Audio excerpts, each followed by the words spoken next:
The X Zone Radio Show with Rob McConnell is largely an opinion talk show. All opinions, comments, or statements of fact expressed by Rob McConnell's guests are strictly their own and are not to be construed as those of the X Zone Radio Show or endorsed in any manner by Rob McConnell, Relmar McConnell Media Company, the X Zone Broadcast Network, its affiliated networks, stations, employees, or advertisers.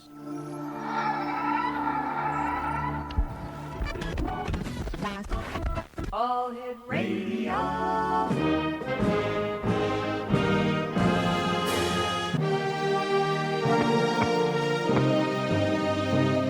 Welcome to the X Zone, a place where fact is fiction and fiction is reality. Now, here's your host, Rob McConnell.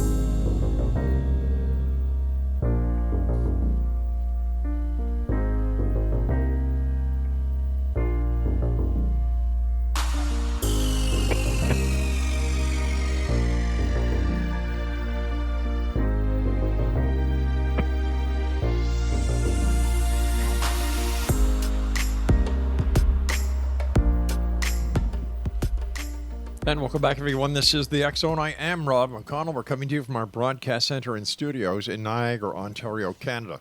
If you'd like to send me an email, xzone@xzoneradiotv.com, on all social media sites, X Zone Radio TV.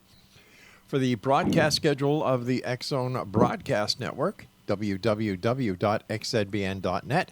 And for the X Zone TV channel exclusive to Simul TV, www.simultv.com.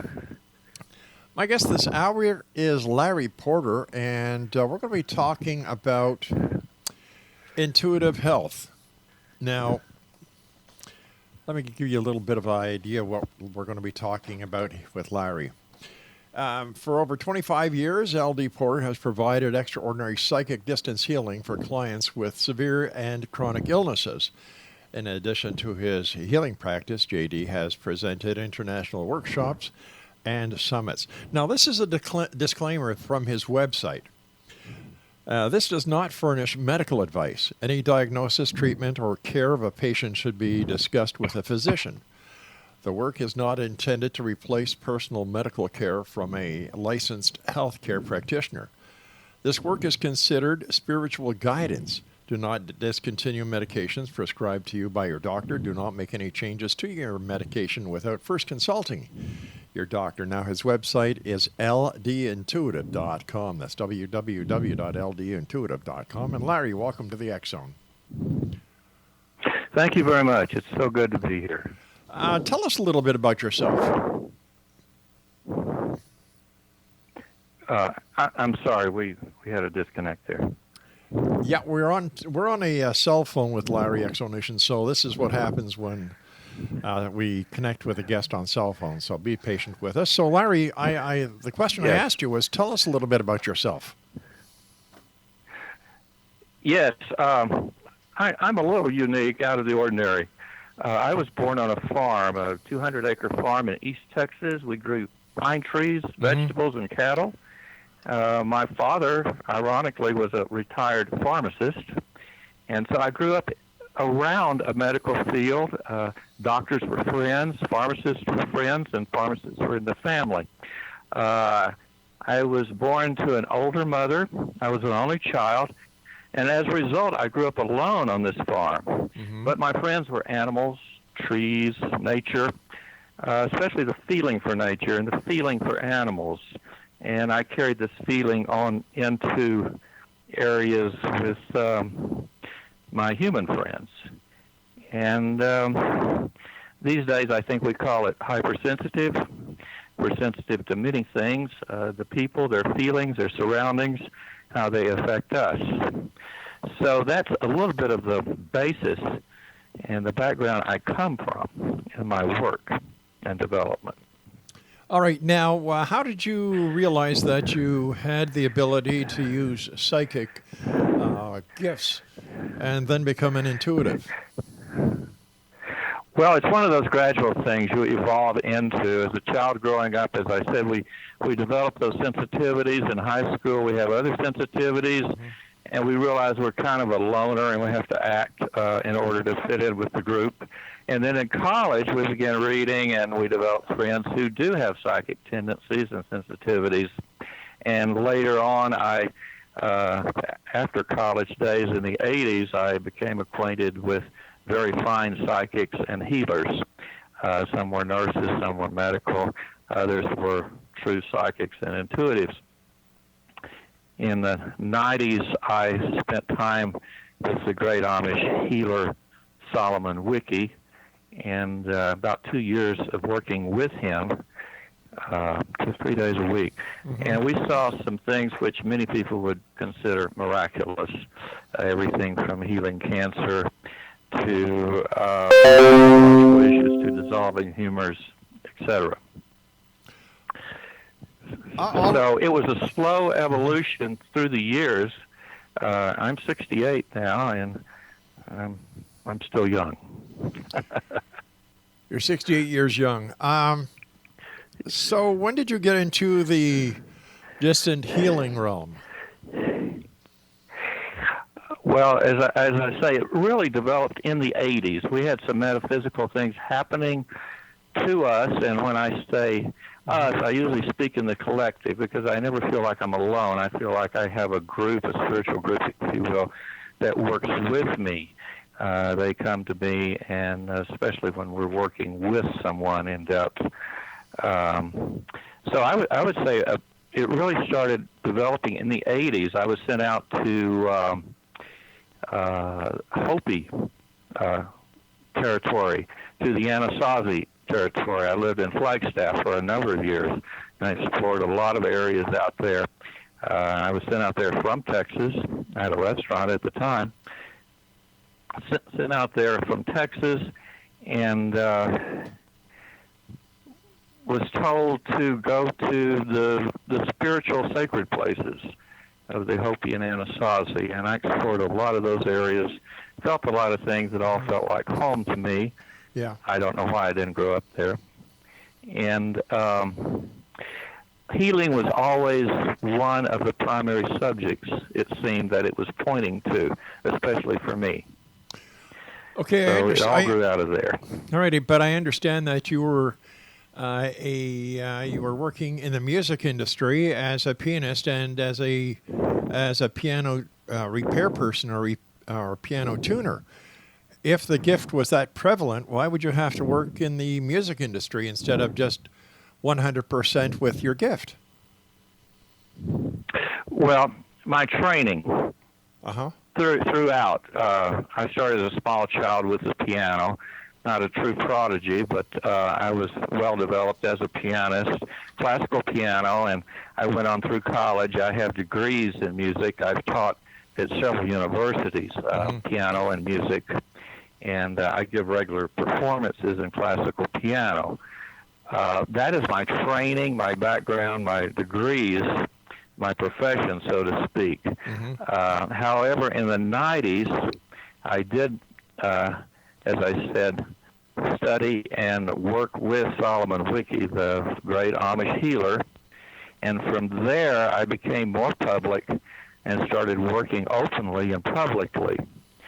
And in the early 2000s, we developed a website, and we've been working ever since in the public. Slowly, I drew away from music, and the healing work has become all-consuming. I consider, unfortunately, music now just a hobby because the healing is primary, and we have to assume it's very important because of the results we get and what we're doing for people. So when it comes to the distance healing that you do, how do you do what you do if you have no medical training? Yes, well, it's not medical, and all right. Let me rephrase the question. Let me rephrase the question then. If you have had no medical training, how are you able to make diagnoses or know what you're doing is the right thing when you do these distant healings that you do? Yes, that's a very, very good question. And we're all trained, in America at least, to think in terms of medicine and diagnosis and symptoms and problems and disease. Right. I don't work in that respect. I respect the medicine. I want to hear what the doctors have said. It's very important to me. I work with a doctor at times. But I work, we have to say, in a spiritual, non-linear fashion. I go to a person, and it's somewhat in a type of hypnosis that we go. And we feel things about the person. We feel things about the body. And as a result, we may see tumors. We may see pain, and from there we can go and usually reduce these things. Pain reduction is a very common thing. I've got some good verbal testimonies on the website. All right, I want to stick away. I want to stick away from testimonies because I cannot validate them, and if I can't validate anything, I don't want the listeners to hear it. Sure. Okay. Okay, stand by. You and I have to take our first commercial break. X-Zone Nation, our guest this hour is Larry Porter. His website is just a second here, ldintuitive.com. www.ldintuitive.com. Are you a believer or are you a skeptic? Send me an email, xzone@xzoneradiotv.com. And of course, I love hearing from you, whether it's good, negative, or somewhere in between. This is the X-Zone. I am Rob McConnell, coming to you from our broadcast center and studios in Niagara, Ontario, Canada. Once again, send me your emails, xzone@xzoneradiotv.com, on all social media sites, X-Zone Radio TV. And we'll be back on the other side of this break. Whatever you do, do not go away.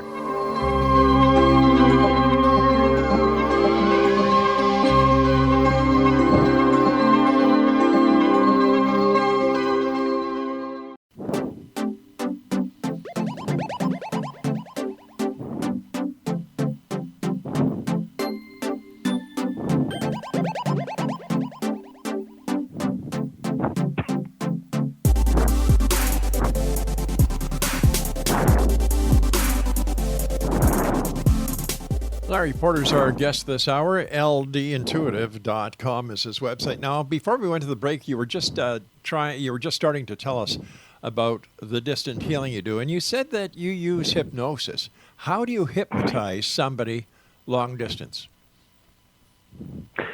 I don't really use hypnosis. It's similar to hypnosis in the fact that they become very relaxed, and I do too. I'm not a hypnotherapist. But through this relaxation process, we're able to somehow release and convert an energy or a healing aspect to the body, and it improves the body and brings it back to normal or with improvements one after the other. So would you say that your techniques are somewhat like Edgar Cayce's? I greatly, greatly admire Edgar Cayce, and I felt parallels to what he does. As you know, he would go into trances. Mine aren't really trances, but we get very sleepy and very relaxed. He would usually tell people what would be a healthy remedy for them or so forth. We go a step further. If we see a tumor or if we see pain, we usually try to dissolve it, and we're usually successful. Okay, now how do you see this tumor? Let's use the tumor for an example. Somebody contacts you and you put them into this trance state or a state of relaxation. How do you diagnose a tumor in this person? Usually I don't diagnose it. I'm a last resort. Usually they've been to all the doctors, all the oncologists, everyone, and other healers, and they usually come to me last, and they have a pretty good idea of their issues. And they have MRI scans, etc., mini scans, so they know where the tumors are. Okay, now do they send you copies of these scans? Do you view these scans to collaborate the information that they're sending you? No, I really don't need them or use them. Just an approximate discussion of where they are, what they're feeling, and then we go to that area.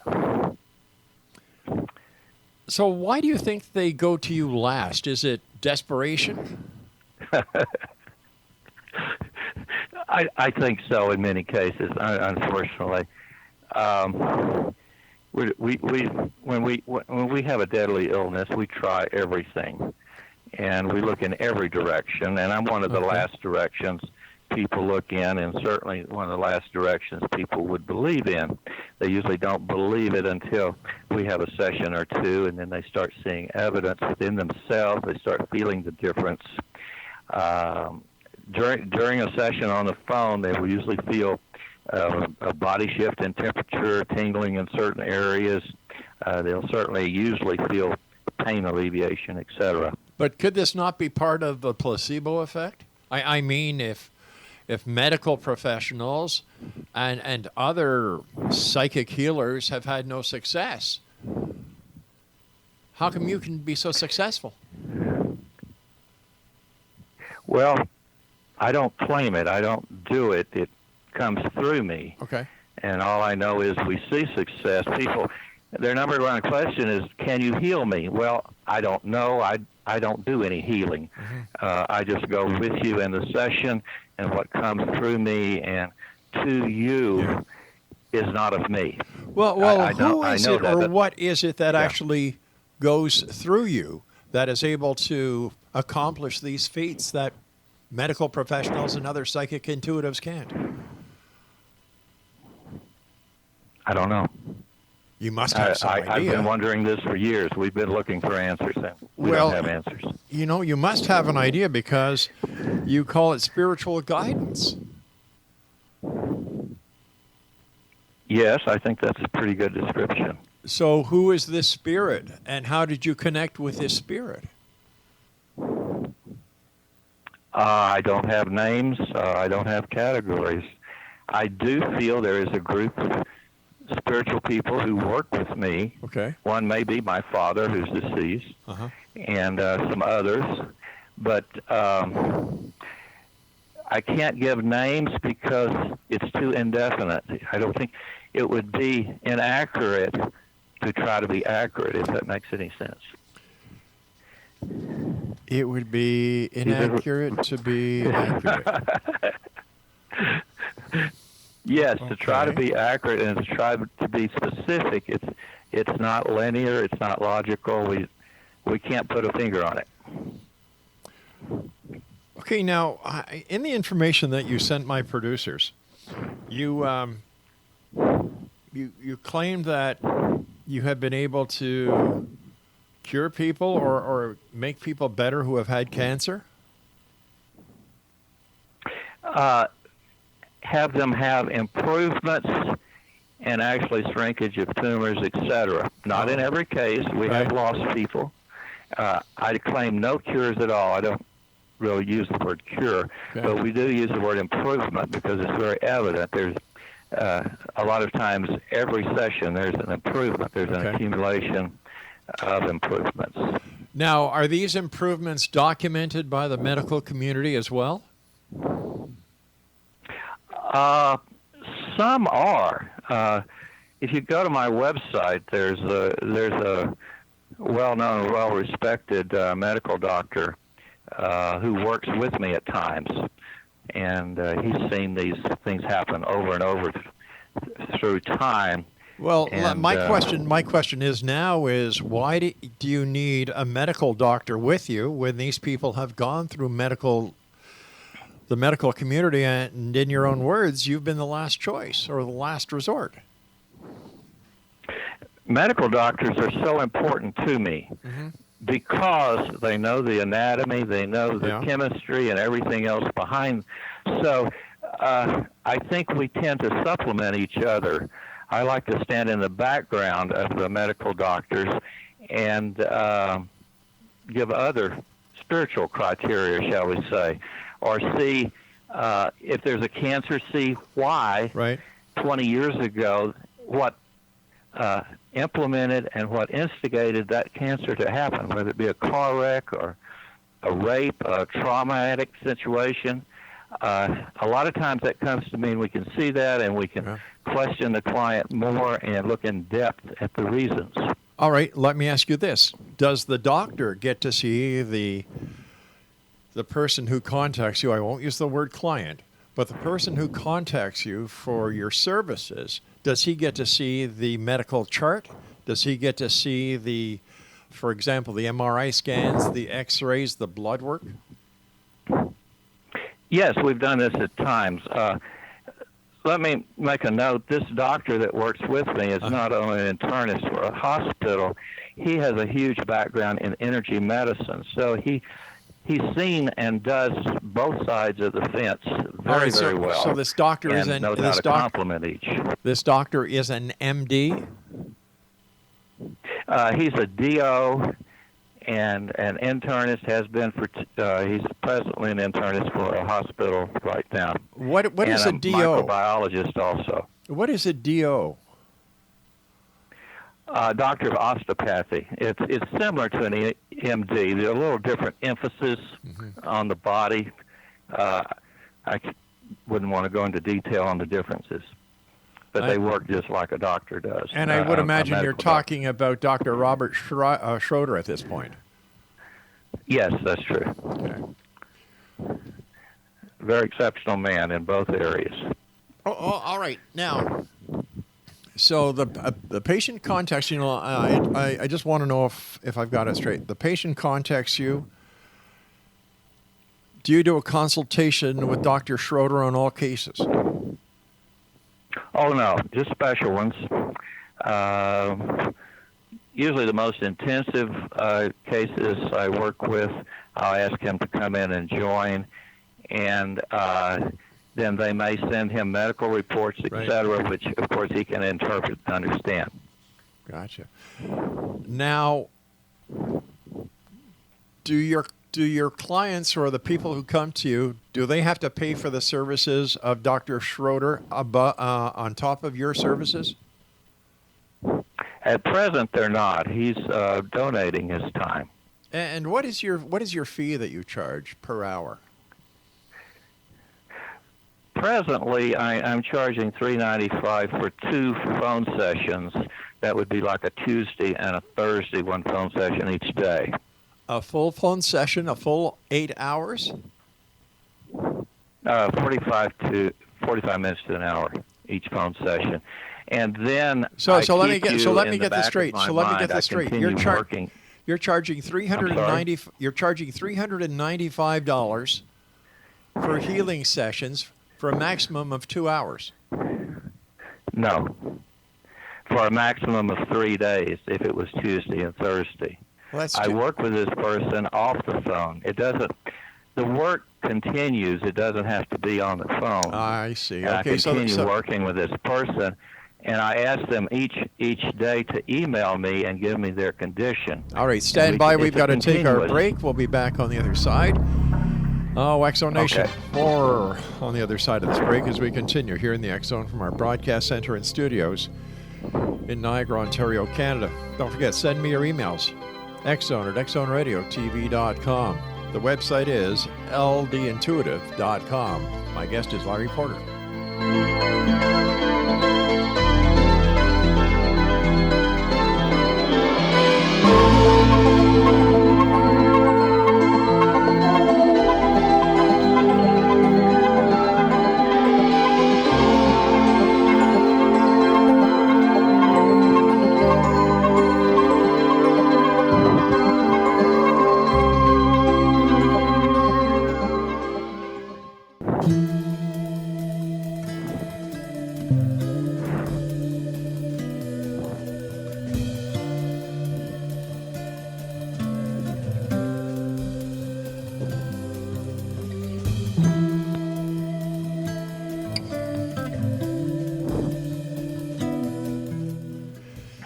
Nation, Larry Porter is our guest. His website is ldintuitive.com.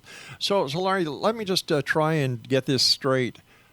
When somebody retains your services, that would be Tuesday, Wednesday, and Thursday that they would have you working on them? Yes, whatever the situation calls for. Okay. When I get a stage 4 cancer person, I may work with them 3 times a day Right. for the first 2 or 3 days to turn the situation around, to get Gotcha. them out of some pain and get it in a forward process. It just depends. On someone with a mental issue, it may be once a week we meet.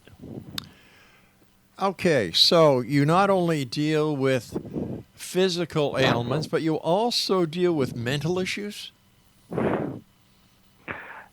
Yes, in many cases, they're all the same. They're all interconnected, and we find mental, emotional, traumatic issues that cause many physical issues. Okay. And medicine may see only the physical issues, and it's our job to look deeper spiritually into what may be the root causes of these things. You use the word we and our, which would tend to tell me that you do not do this alone. Who else works with you? Spiritual beings, shall we say. I don't know more definition than that. Okay.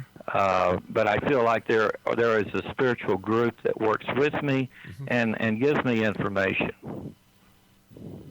Isn't it a little dangerous playing with somebody's psychic if you're not a professional?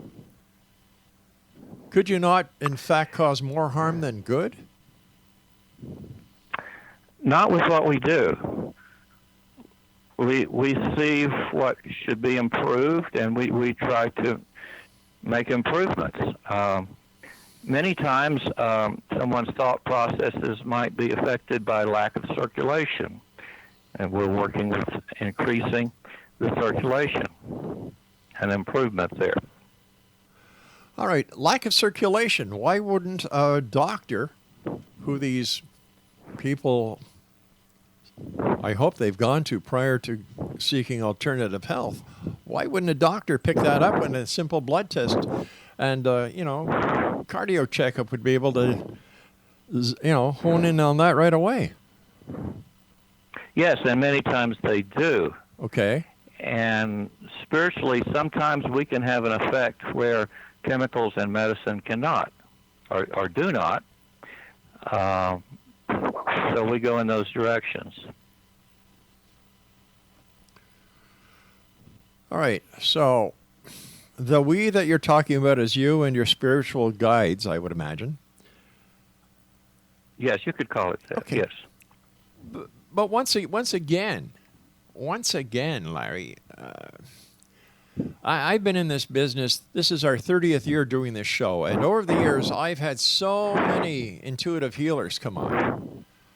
And my question to them, as it's going to be to you right now, if what you're doing is so successful, why doesn't Western medicine take it up as a serious way of curing people? I can't answer that. Why not? I don't know. Have you asked Dr. Schroeder?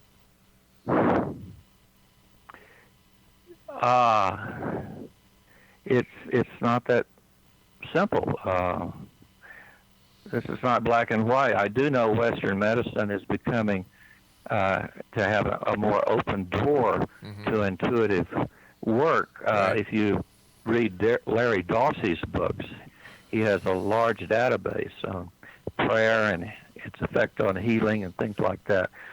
So he's laid a large foundation for Western medicine to go by in terms of the intuitive spiritual side of things and how it can affect healing. In your opinion, how much does one's faith in you and spirituality play in their change of feelings?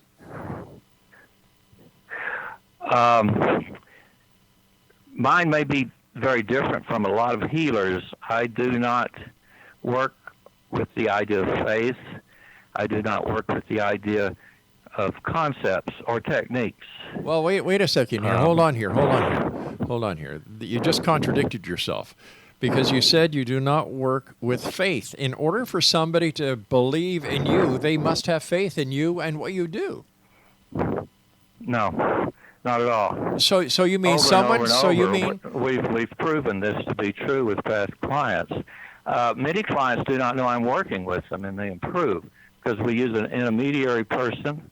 They may be in a coma in ICU, and they come out of it. Wait a sec. Hold on here. Okay. You're getting a little ahead of me here. So even if a person may be a skeptic if they're conscious, or whether the person is unconscious, which brings me to a point of how do you know that the person who is unconscious actually wants you to invade their privacy, their spirituality, and work on them?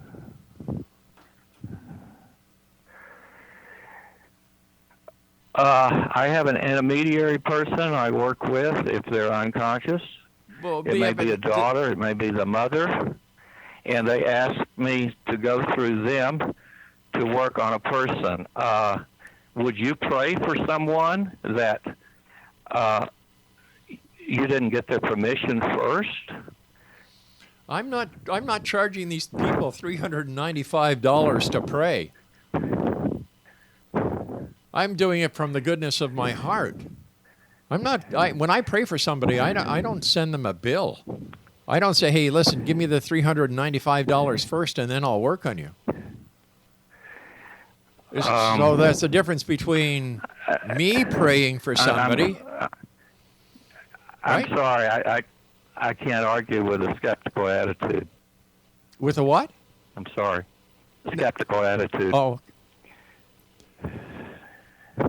You can't argue with the... I'm sorry, you're breaking up here. Hello? With a skeptical... Oh, skeptical. Yes. Can you hear me? Yeah, I can. Skeptical. Skeptical attitude. But not everybody believes in intuitive healing, Larry. It's okay. So what They don't happens? have to believe. What would happen, Larry? Hypothetically now. Somebody's intermediary asks you to act on somebody who is in a coma in a hospital, who is a skeptic, who doesn't believe in faith healing, who doesn't believe in New Age spirituality. They're in a coma. How does that work? I don't know how it works. All right, if I We've was been to, asking if I that was to question call you for up, years, if how I it was works. to call you up and say, Larry, my sister is in the hospital. She's in a coma. Western medicine cannot do anything else. I looked on the internet and I found you. Can you do something? Can you use whatever it is you use to get her out of this coma? But let's say the sister. I would tell you I don't know if we could help or not, but we would try. At that point, when does the person pay you? When the person is healed or prior to you working on them? They're not paying for healing. They're paying for time. You and I would go down on the phone and spend an hour and see if that made a difference in the person. We would carefully monitor that person through the nurses or their reports or whatever. And if we saw some improvement the next day, you may want to do more. All right, but how would you get access to the nurses' reports? We did what we could. Okay, how would you get access to the nurses' reports and interpret them if you have no medical training?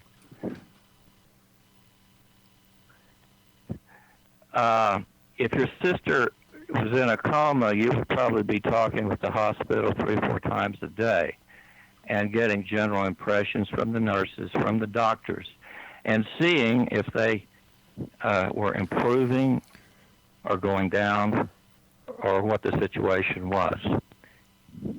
Okay, so you get the So you would have an idea if there was betterment or not. So you're getting the feedback based on the opinion of the intermediary on the person who's got the coma, right?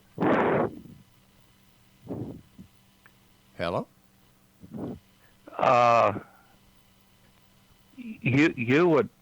You would be getting feedback from the medical community around that person. Right, and then I in return would give you the interpretation of what I heard from them.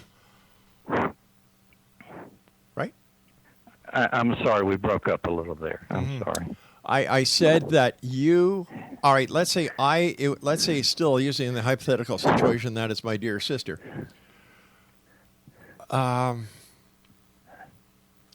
nurses tell me how the condition of my sister is, and we use her before I contacted you as the baseline. Based on information given to me by the nurses or the medical staff, I would then relate it to you as to whether or not she's doing better or not. Yes, a general opinion as to whether she's doing better or not. All right, stand by. We've got to take our final break. X-Zone Nation. I'm Rob McConnell. This is the X-Zone, a place where people dare to believe and dare to be heard Monday through Friday from 10 p.m. Eastern until 2 a.m. Eastern, right here on the X-Zone Broadcast Network, Talkstar Radio Network, Mutual Broadcast Network, Simul Radio, and Simul TV. We'll be back as we wrap up this hour. On the other side of this break, don't go away.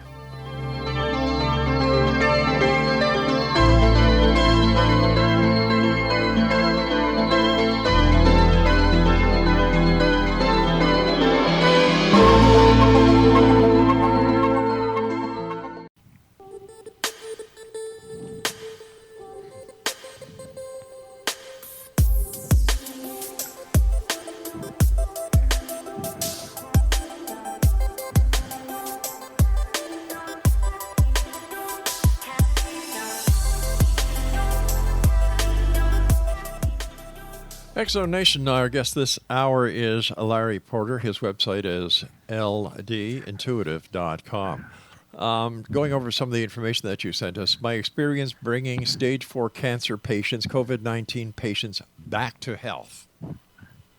Tell me, how do you do that? Stage 4 cancer. I'm sorry we broke up again. Could you say it again, please? Sure. I'm sorry. Yeah, I'd like to know how you miraculously bring back people with stage 4 cancer. Number one, I don't do it. I don't know how it works. We've questioned this for years. We don't know how it works. But it works.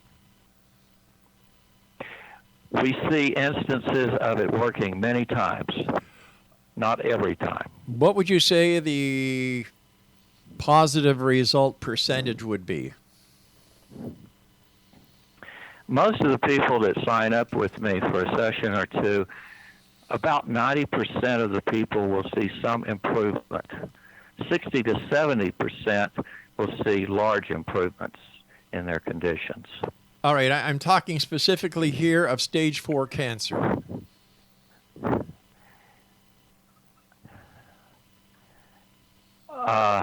Each case is totally different. Okay. I can name a few cases for you, but each case just give me a there percentage. are no general principles or statements. Oh, just give me a percentage: 50%, 40%, 30%, 20%.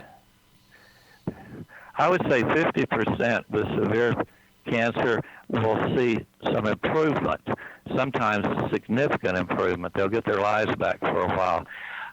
We've been known to lose some, and we've been known to have some that improve so that the cancer does disappear. Now, I'm not taking full credit. They may be under medical care also. They may be doing chemo. They may be having other treatments. However, this work is supplemental to that, and apparently in many cases it makes a huge difference. So it actually could be the work that the medical community is working on that... well, how do you know whether it's the medical community's work or your work that's doing this improvement? You have to be there. I'm sorry, I can't give data and statistics on this. If you ask those clients, see what they say, they'll tell you.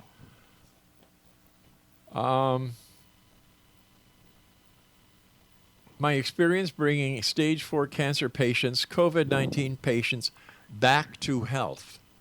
You said a few minutes ago that would you say that bringing a person back to health would be equivalent to saying they were cured? No, I don't use the word cure. That's right, you don't. I don't use that. You don't. You say my I experience. use the word improvement. No, you don't, sir. What you have said here. Yes, I've been What you said here was my experience bringing stage 4 cancer patients, COVID-19 patients, back to health. They're your words. That's what I've seen. Not in every case, in many cases. Or partially back to health, especially with cancer, partially back to health. But you didn't say that in the information you sent us. The quote is, my experience bringing stage 4 cancer patients, COVID-19 patients, back to health.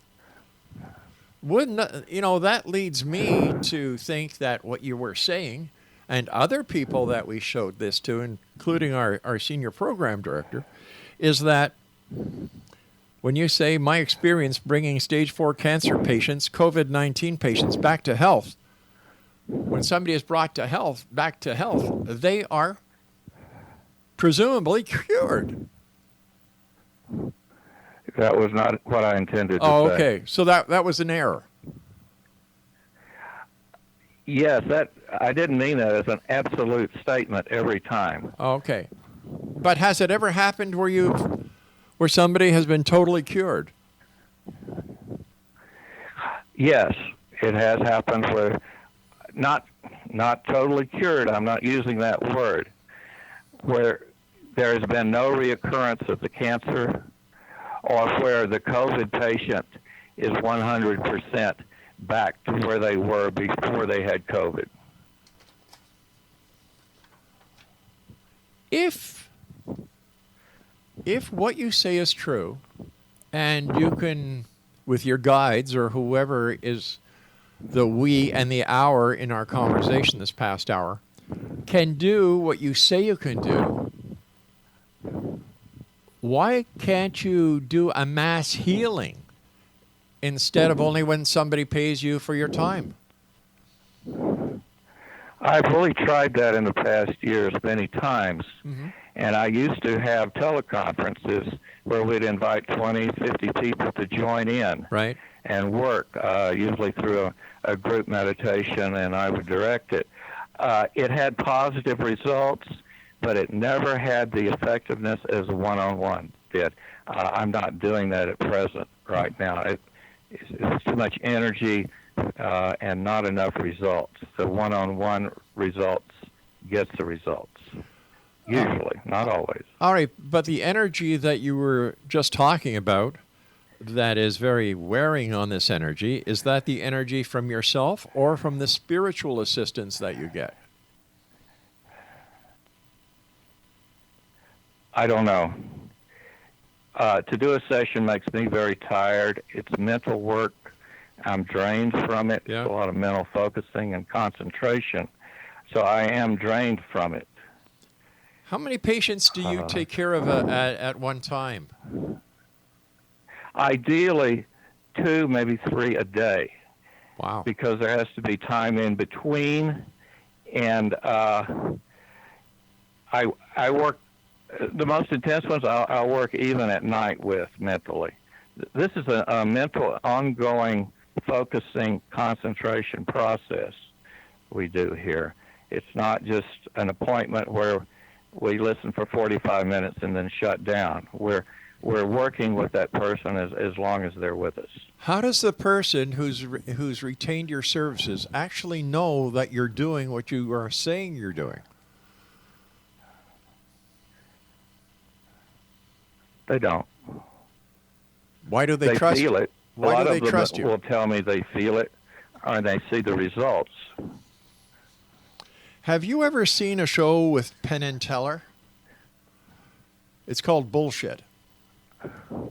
And what they did was they examined chiropractors, they examined reflexologists, they did Reiki, and they did work with magnets. And what it seems, and having my own experiences not only in radio broadcasting but as a police investigator, what it seems is that a person's will is a lot stronger than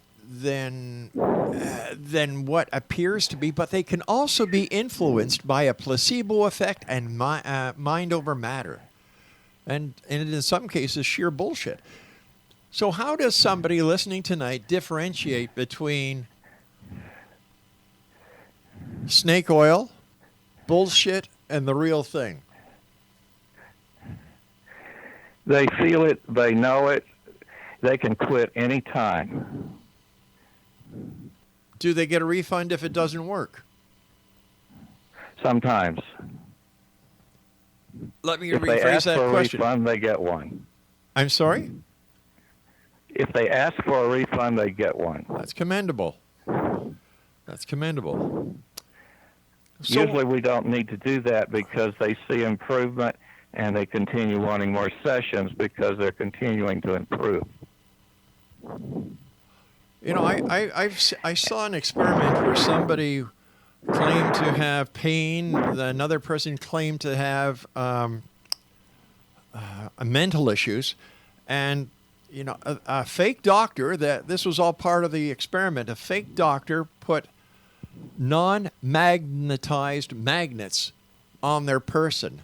And the people who thought they were getting magnetic therapy said that they could feel an immediate difference, even though the magnets weren't real, just based on a doctor or somebody in authority that they believe is in authority putting those magnets on them. So once again, how do we know who's legitimate and who's not? I can't say. I can't even address the question. I'm sorry. All right. Thanks very much for joining us tonight, Larry. It's been a challenge, to say the least. Exo Nation, in my opinion, and after hearing this, I'm sure your opinion is the same, that this is a non-factual testimonial. He wanted us to check out his testimonies. Anybody can, put whatever they want on their website. I give that no credence. But I will tell you, this is exactly what he sent to us. In amongst the Q&A that all guests sign, my experience bringing stage 4 cancer patients, COVID-19 patients, back to health. I didn't say it, he did. And, in the words of the great Penn and Teller, this is another example of bullshit. I'm Rob McConnell. I'll be back on the other side of this break. Whatever you do, don't go away. Unless it's to wipe the bullshit off of you that was spewed by this last hour's guest.